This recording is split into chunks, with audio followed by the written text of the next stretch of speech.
Welcome back, occultists. Before we continue, make sure you like and subscribe to stay tuned to more haunting stories.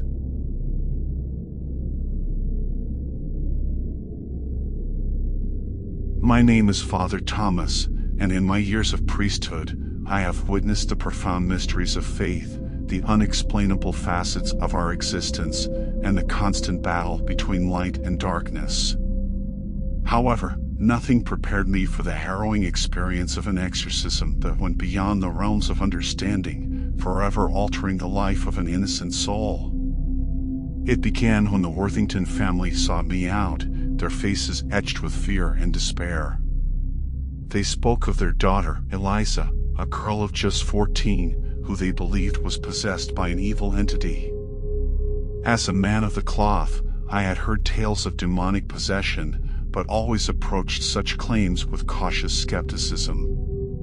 The Worthingtons described Eliza's alarming transformation, uncharacteristic aggression, speaking in unknown languages, and displaying terrifying strength. They were convinced that only an exorcism could save their daughter. Reluctantly, I agreed to meet Eliza. At their home, a quaint suburban house, I was led to her room. The girl I saw bore little resemblance to the photograph her parents had shown me. She was frail, her eyes hollow, her skin pale and cold. But it was the air around her that unsettled me the most, a suffocating, oppressive aura that seemed to pulsate with malice. My initial conversation with Eliza was unnerving. She spoke with a venomous tone, her words laced with a darkness that belied her age. I observed her for signs of mental illness, hoping for a rational explanation, but the chilling certainty of her family and my own unsettling observations led me to a different conclusion. After much prayer and contemplation, I decided to proceed with the exorcism, a decision that weighs heavily on my conscience to this day. The ritual was set for a quiet evening. The Worthingtons, a local doctor, and I gathered in Eliza's room, which had been prepared as per the Roman ritual of exorcism. Eliza lay on the bed, restrained for her safety, her eyes staring blankly at the ceiling. As I began the rite, reciting the prayers and commanding the entity to leave, a palpable tension filled the room. Eliza began to thrash violently, her voice rising in a cacophony of languages. The temperature dropped, a coldness seeping into our bones, and the lights flickered as if responding to her rage. With every prayer, Eliza's reactions intensified. The room shook, objects flew across the space, and her screams pierced our ears. It was as if the very gates of hell had opened, unleashing a fury that defied all logic. In the midst of the chaos, I felt my faith waver. The darkness before me was overwhelming, a force that threatened to engulf us all. But I pressed on, clinging to the belief that a higher power was with us. Then, at the peak of the ritual, Eliza's body arched impossibly, a guttural growl emanating from her. In that moment, a blinding light filled the room, and a peace descended upon us.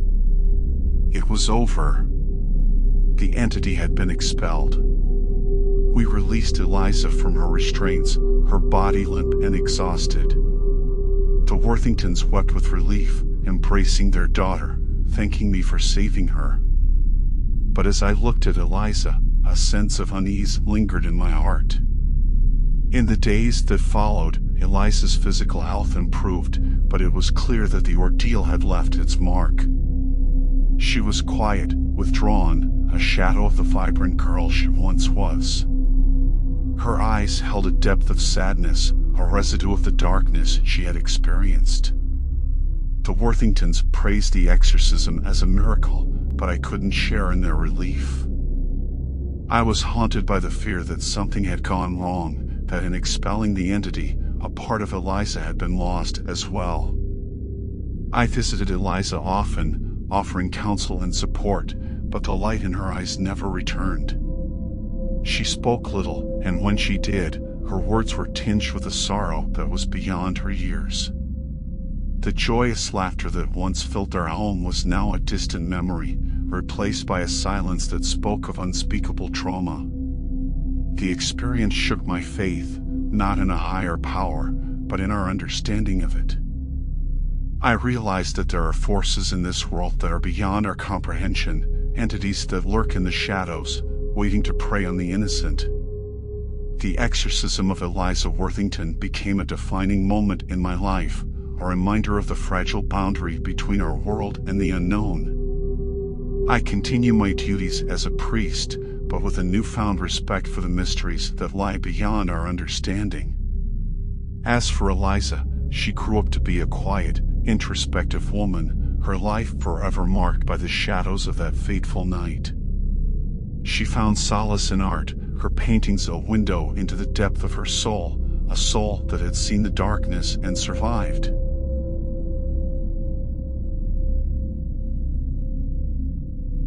My name is Ella, and I've endured a harrowing ordeal that forever changed my perception of faith, love, and the delicate balance of the human mind. This is the story of my husband, Michael, a gentle soul whose life was nearly destroyed by a tragic misunderstanding and an exorcism that went terribly wrong. Michael and I had a life that many would envy. Our love was the kind that people write novels about, deep, unwavering, and full of understanding. But our perfect world began to crumble when Michael started exhibiting unusual behavior. It started subtly: sleepless nights, occasional forgetfulness, and brief episodes of confusion. But as weeks passed, these symptoms escalated alarmingly. Michael began to talk to unseen entities, his once kind demeanor turning volatile and unpredictable. I sought medical help, but Michael's condition baffled doctors. They suggested psychological evaluations, but before we could proceed, our local church intervened. Our community was deeply religious, and the priest, Father Thomas, was a respected figure. He suggested that Michael's affliction was not medical but spiritual, a possession by an evil entity. I was skeptical, but desperation led me to consent to an exorcism. Father Thomas was renowned for his experience in such matters, and my community's overwhelming belief in the supernatural swayed my judgment. The day of the exorcism arrived, a day that will forever be etched in my memory. Our home was filled with select members of the church, their faces somber, their prayers a constant murmur.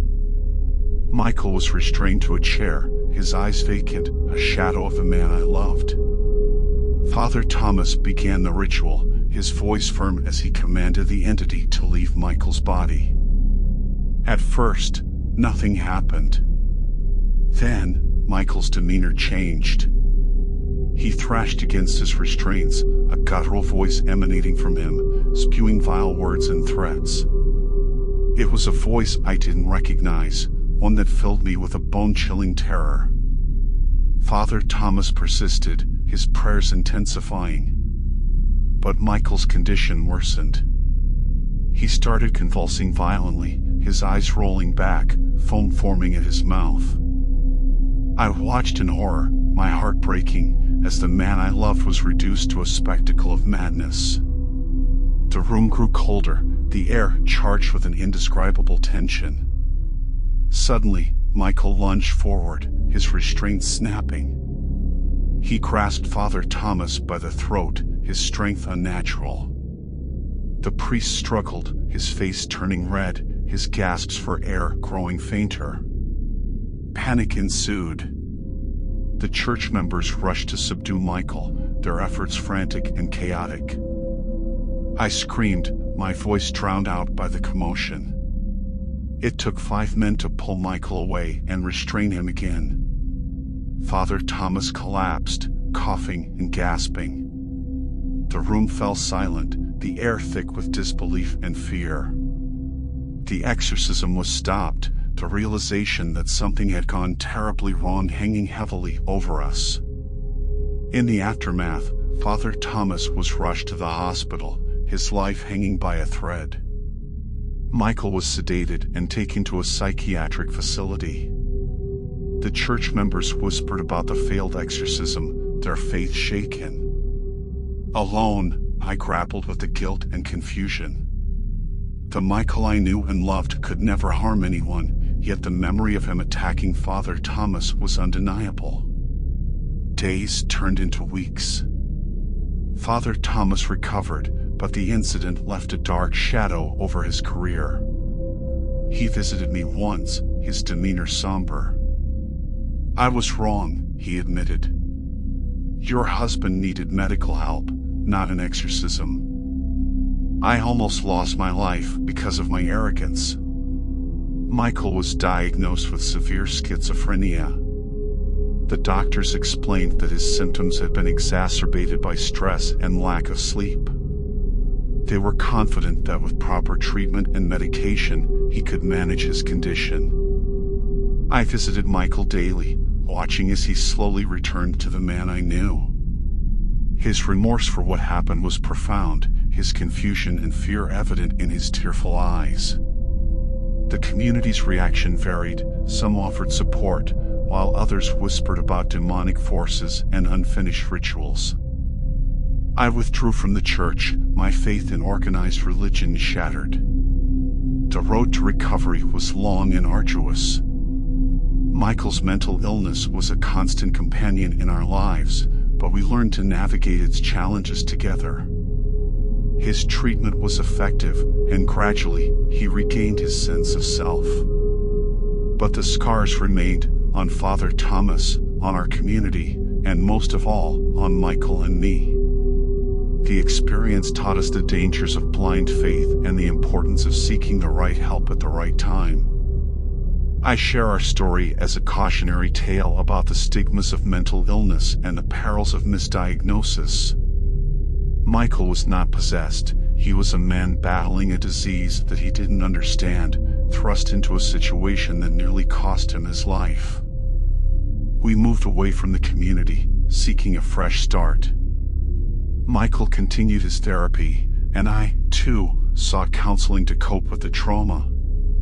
We rebuilt our lives, grounded in a deeper understanding of each other and the complexities of the human mind. Our journey was not easy, but it strengthened our bond in ways I never imagined. We learned to cherish each moment, to embrace the fragility of life, and to stand together against the shadows that once threatened to tear us apart. The memory of the exorcism, the sight of Michael restrained and tormented, still haunts my dreams. But it also serves as a reminder of our resilience, of the power of love and understanding in the face of unimaginable horrors.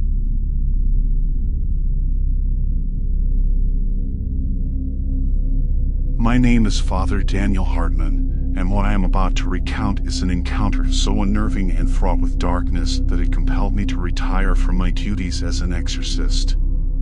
This was a case of possession unlike any other I had faced, one that involved 3 women, unknown to each other, yet bound together by a sinister force that challenged the very foundations of my faith. It began when the Archdiocese received reports of 3 separate incidents of demonic possession. The women involved were from different parts of the city and had no apparent connection to each other. However, the similarity in their symptoms was striking. They exhibited extraordinary strength, spoke in unknown languages, and showed a disturbing awareness of events and facts they couldn't possibly know. But the most chilling aspect was their synchronization. Their episodes of violent behavior occurred simultaneously. I was tasked with investigating and resolving these cases, alongside a small team of clergy and lay people trained in assisting with exorcisms. We decided to approach the situation with caution, initially treating each case individually. Upon meeting the first woman, Emily, I was immediately struck by the malevolent presence that seemed to emanate from her. Her family, devout Catholics, were distraught and desperate for help. As I began the initial prayers of the rite, Emily reacted violently, her body contorting and her voice turning into a guttural snarl. It was clear that we were dealing with something powerful and malevolent. The second woman, Sarah, was a university student who had no history of mental illness or any discernible reason to be a target for possession. Yet, she displayed the same symptoms as Emily, with episodes of violence and blasphemy that deeply disturbed her loved ones. The third, Anne, was a middle-aged nurse. Like the others, she exhibited signs of possession that were textbook in nature but terrifying in their intensity. The decision was made to perform an exorcism on each woman simultaneously. We believe that their synchronicity was a key aspect of their possession and that addressing them together, though physically apart, was our best chance of success. On the day of the exorcism, I was with Emily, while other members of our team attended to Sarah and Anne. As we began the rites, it was as if a dark cloud descended upon us. Emily's reactions were immediate and violent. She spoke in languages I knew she didn't understand, uttering blasphemies and revealing secrets about my life that she couldn't have known. Her strength was terrifying. During one particularly violent outburst, she broke free from her restraints and attacked me. I suffered a deep gash on my arm before we could restrain her again. The pain was intense, but it paled in comparison to the spiritual anguish I felt facing this abomination. Meanwhile, I received word that the exorcisms with Sarah and Anne were encountering similar challenges. We were in constant communication, our prayers synchronized, creating a network of faith against the darkness. As the exorcism progressed, the atmosphere grew heavier, the sense of evil more oppressive. Emily's body seemed to be a battleground between the demonic force and our prayers. And then, amidst our chants and prayers, something unimaginable happened. Emily, in a moment of calm, looked directly at me. Her eyes cleared, and for a split second, it was as though she was back. "Help me, Father," she whispered, before being overtaken once again by the entity. It was a plea that cut through me, a reminder of the real human soul trapped within this torment. The turning point came hours later. It was as if the entities realized they were losing their grip on the women. In a final act of defiance, they exerted their full force. Emily arched off the bed, suspended in the air, a sight that defied all logic and understanding. Then, with a deafening scream that echoed through the room, she collapsed. We rushed to her side, but it was too late. Emily had passed away, her body unable to withstand the strain of the possession. The realization that we had lost her was devastating. I felt a profound sense of failure, compounded by the knowledge that 2 other lives were still in the balance. Despite our grief, we continued the exorcism for Sarah and Anne. In a miraculous turn, our prayers finally reached them.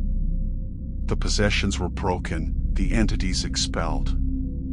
Sarah and Anne survived, their recovery a slow and arduous process, but they were free from the demonic grip. The aftermath of these exorcisms was a time of deep reflection for me. The loss of Emily weighed heavily on my conscience. The physical and emotional toll of these events left me drained, questioning my path as an exorcist. In the end, I decided to retire from performing exorcisms.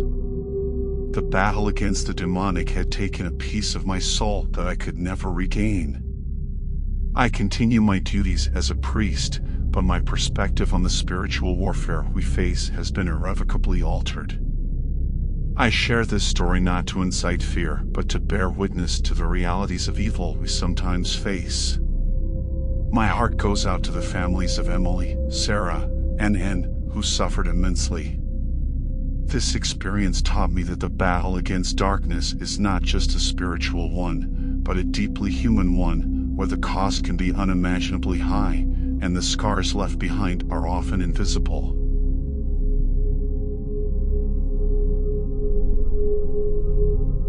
I'm Eliza, a single mother who experienced a terror that no parent should ever face. My story is one that challenges belief and speaks to the darkest fears that lurk in the corners of our reality.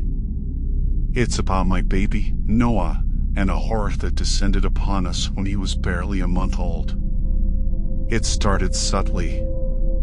Noah, a generally calm and peaceful baby, began to experience episodes of intense distress. He would scream in a way that was gut-wrenching, his tiny body trembling uncontrollably. At first, I attributed it to colic or some common infant ailment. But as the days passed, his behavior became increasingly alarming. He would fixate on empty spaces, his gaze filled with terror, and sometimes, it seemed as though he was being thrown around his crib by an unseen force. His eyes, once bright and curious, turned dark, almost soulless. I was terrified, unsure of what I was witnessing. Desperate for answers, I consulted pediatricians, but they were baffled. Noah's condition didn't fit any medical diagnosis. It was during one particularly harrowing night that the idea of something supernatural first crossed my mind.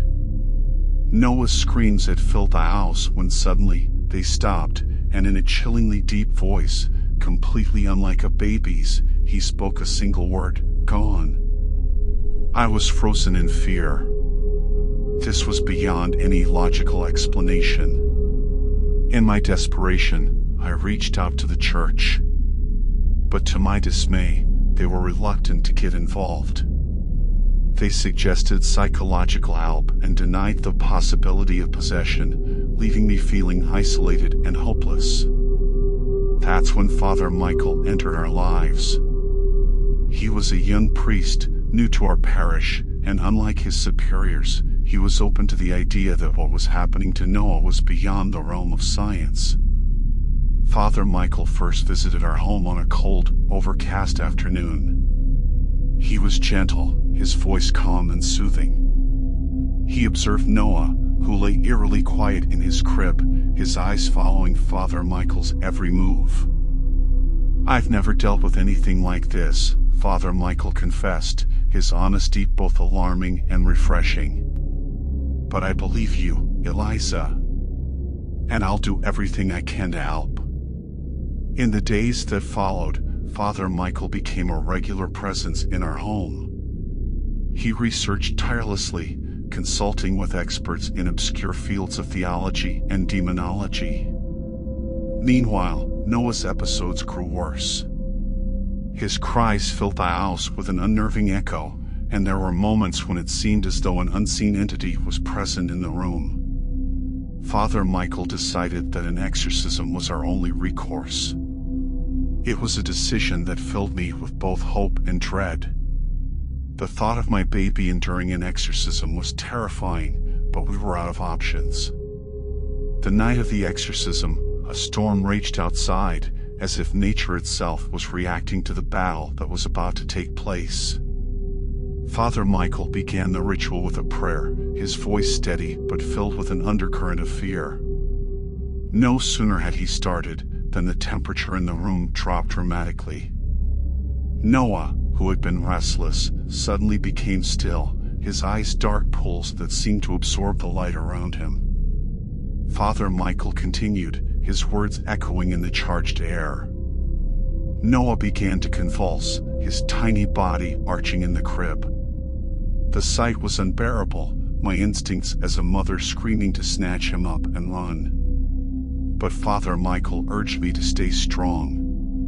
The room shook, objects falling from shelves, the wind howling against the windows. Noah's cries became a cacophony of voices, deep and terrifying, speaking in languages I couldn't understand. Father Michael was resolute, his prayers a beacon in the darkness. But then, in a moment of terrifying power, an unseen force lifted him, throwing him against the wall. He slumped to the floor, injured, but continued the rite from where he lay.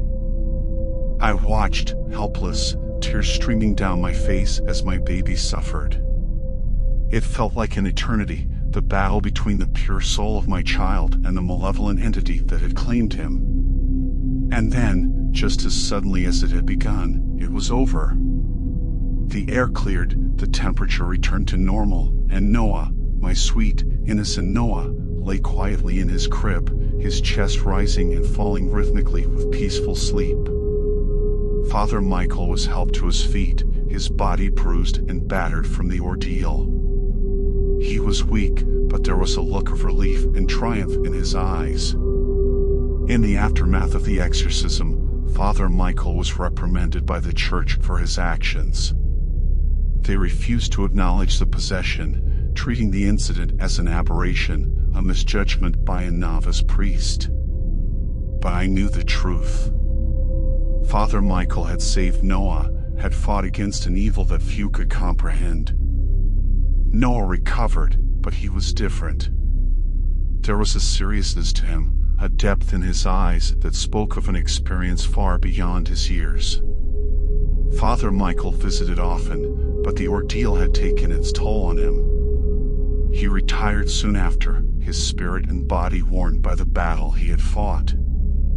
As for me, I was left with a deep sense of gratitude mixed with an unshakable awareness of the darkness that exists alongside us, often unseen but ever present. Father Michael's bravery and faith had saved my son, but the echoes of that terrifying night linger, a haunting reminder of the fragility of our existence and the unseen battles that rage around us.